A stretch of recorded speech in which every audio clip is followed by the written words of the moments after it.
Tatlong paraan po sa paggamit ng Google Translate. Meron po tayong text, meron ding voice, and meron ding camera. Kaya kung gusto niyo pong malaman, panoorin niyo po ito. So, una, itap lang natin ang ating Play Store.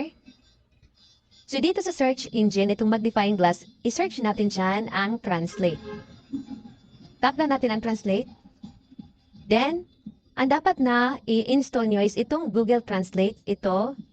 So, kapag naka-install na po, i-open lang natin.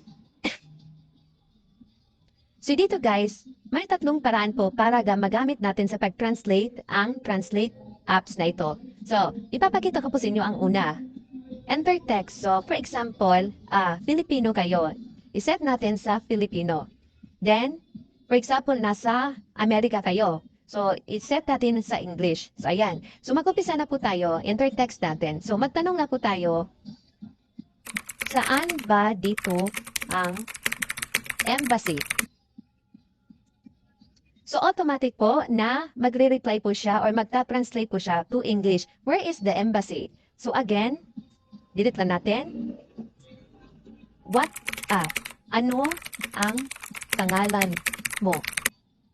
What is your name? So, automatic po siya. Again, so, for example po, English po kayo. Ibabalik ta rin po natin din, Filipino yung tinanungan mo. Ayan. So, for example, where do you live? So, automatic po siya, magta-translate po siya into Filipino saan ka nakatira. So, ganun lang po kasimple ang text translator po. Then guys, sa pangalawang paraan po sa pag-translate, gamitin natin ang camera. So, for example, itong camera, tap natin.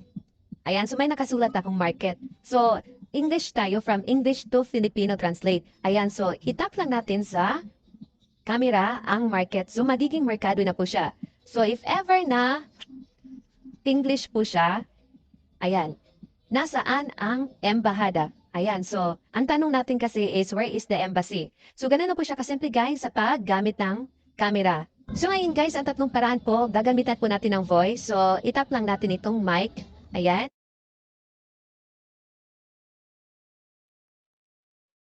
Saan po kayo pupunta? So, magre-reply po siya at i-on nyo lang ang speaker.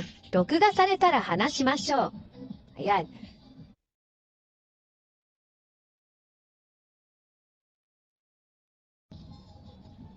Then, tap natin ang mic. 食べる必要がありますか? Ayan, so ganun na po kasimple guys, di ba napakadali lang po para hindi na po kayo mahirapan na makipag-communicate doon sa mga kaibang lahi po.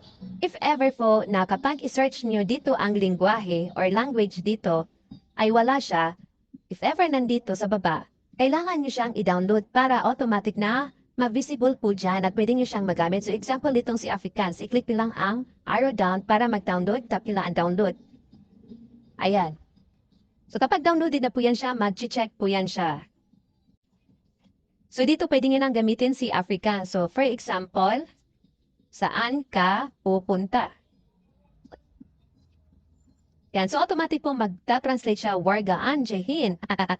So ganun na po siya kasimple.